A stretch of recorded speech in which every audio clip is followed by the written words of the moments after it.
Good morning student. आज हम इस वीडियो के माध्यम से गांधी जी द्वारा प्रतिबद्ध सत्याग्रह तकनीक का अध्ययन करेंगे। इससे पूर्व वाले वीडियो में हमने सत्याग्रह क्या है इसके बारे में अध्ययन किया था।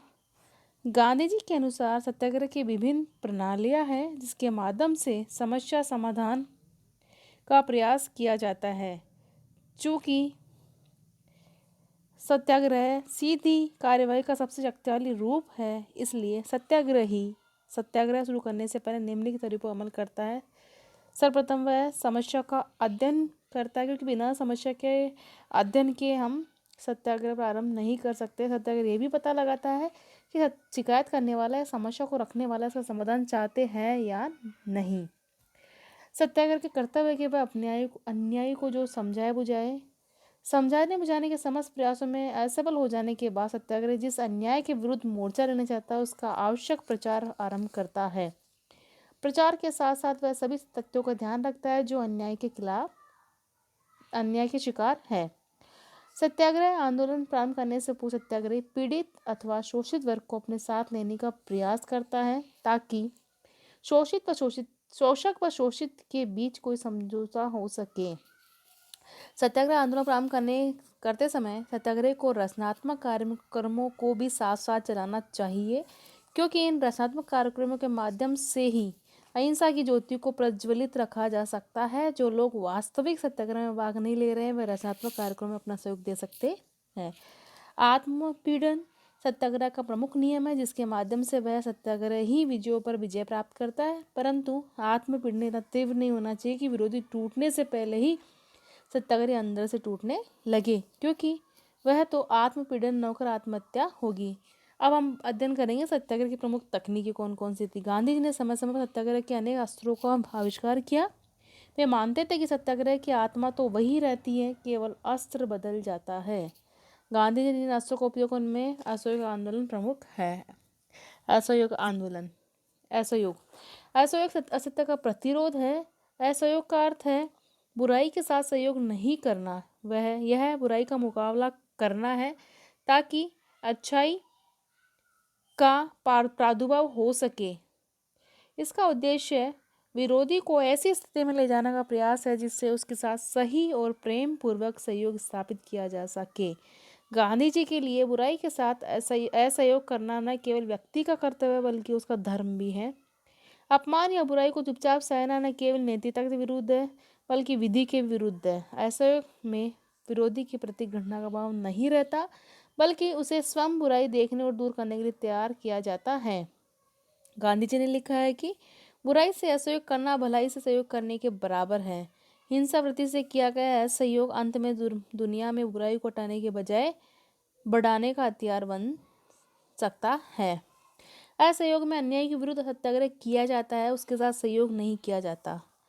दूसरा जो तकनीक उन्होंने बताई है हड़ताल का अर्थ है थोड़े समय के लिए अपना निजी धंधा बंद करके अन्याय के विरुद्ध अपने प्रतीकात्मक प्रतिरोध को प्रदर्शित करना। इनके माध्यम से सबका ध्यान एकदम आकर्षित किया जा सकता है। हड़ताल सरकार के कार्य के प्रति अपनी असहमति या अप्रसन्नता प्रकट करने का तथा लोगों में जागृति लाने का सर्वोत्तम साधन है। हड़ताल के अंतर्गत न केवल अपना निजी कार्य, नौकरी, व्यवसाय आदि बंद करना शामिल है, बल्कि स्कूल और कॉलेज न जाना भी सम्मिलित है। हड़ताल एक प्रतीक का कार्य करती है, इसके माध्यम से सबका ध्यान एकदम आकर्षित किया जा सकता है। इसका उद्देश्य कार्य को बंद करके जनता, सरकार और संबंधित संस्था के मस्तिष्क को प्रभावित करना है, परंतु आवश्यक है कि हड़तालें जल्दी जल्दी न की जाए, अन्यथा उसका प्रभाव समाप्त हो जाएगा। तीसरा जो उनका तकनीक है सत्याग्रह वो बहिष्कार है। गांधी जी ने बहिष्कार की तकनीक को दो भागों में विभक्त किया, सामाजिक बहिष्कार और आर्थिक बहिष्कार। सामाजिक बहिष्कार से अभिप्राय है समाज के उन कलंकित लोगों का बहिष्कार करना है जो जनमत की अवहेलना करते हैं और जनता में सहयोग नहीं करते, परंतु इसका आशय यह नहीं कि ऐसे व्यक्तियों को आवश्यक समाज सेवाओं से वंचित कर दिया जाए या अनादर और गालियों से उनके जीवन को ऐसा बना दिया जाए। यह निषेधात्मक और एक ऐसा भयंकर दंड है जिसका प्रयोग बड़ी सावधानी पूर्वक और प्रभावशाली ढंग से किया जाता है।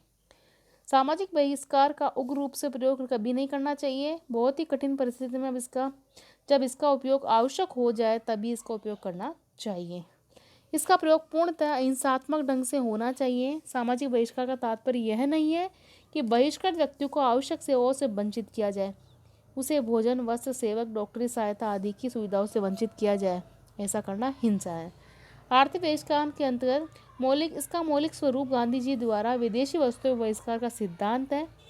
इस सिद्धांत के अंतर्गत गांधी जी निम्नलिखित संस्थाओं आदि का बहिष्कार करने पर बल दिया: वकीलों द्वारा वकालत छोड़ देना, जनता द्वारा न्यायालयों का परित्याग, सरकारी उपाधियों और वैतनिक पदों, दरबारों, उत्सवों आदि का बहिष्कार, सरकारी स्कूलों तथा कॉलेजों का बहिष्कार, सेना तथा पुलिस में भर्ती न होना, विदेशी वस्तुओं का बहिष्कार।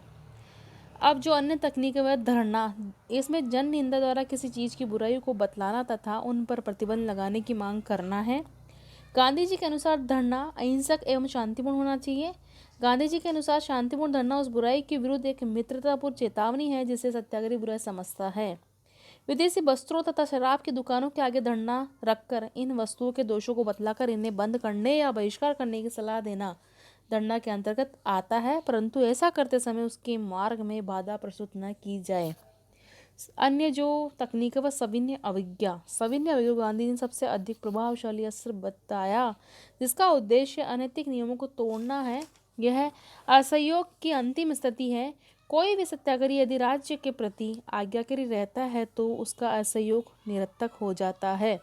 सविनय अवज्ञा यह मानकर चलती है कि लोगों को में बिना भय के स्वेच्छा से कानून पालन की आदत होती है, इसलिए उसे अंतिम शस्त्र के रूप में ही प्रयोग में लाना चाहिए। सविनय अवज्ञा हृदय से आदरपूर्ण तथा संयत होनी चाहिए। इसके पीछे घृणा और शत्रुता की कोई भावना नहीं होनी चाहिए। सविनय अवज्ञा का अर्थ अहिंसा और नम्रता के साथ अनैतिक कानूनों को भंग करना है। यह एक प्रकार की अहिंसक क्रांति है। यह असहयोग सत्याग्रह की तुलना में अधिक उग्र एवं प्रभावशाली है। गांधी जी के अनुसार सविनय अवज्ञा आंदोलन सशस्त्र क्रांति का एक पूर्ण प्रभावशाली एवं रक्तहीन विकल्प है। गांधी जी के अनुसार सविनय अवज्ञा का उद्देश्य अनैतिक कानूनों को अहिंसात्मक ढंग से तोड़ना है।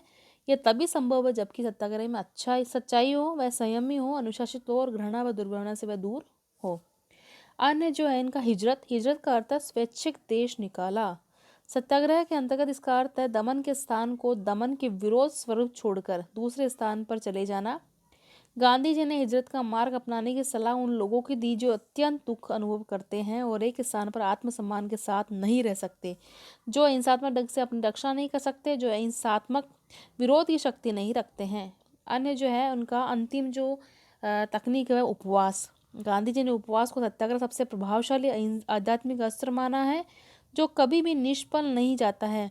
उपवास पीड़ित आत्मा की ऐसी करुण पुकार होती है जो सामान्य जनसमूह के साथ ही अन्यायी की आत्मा को भी द्रवित कर देती है और उसका हृदय प्रदन कर देती है।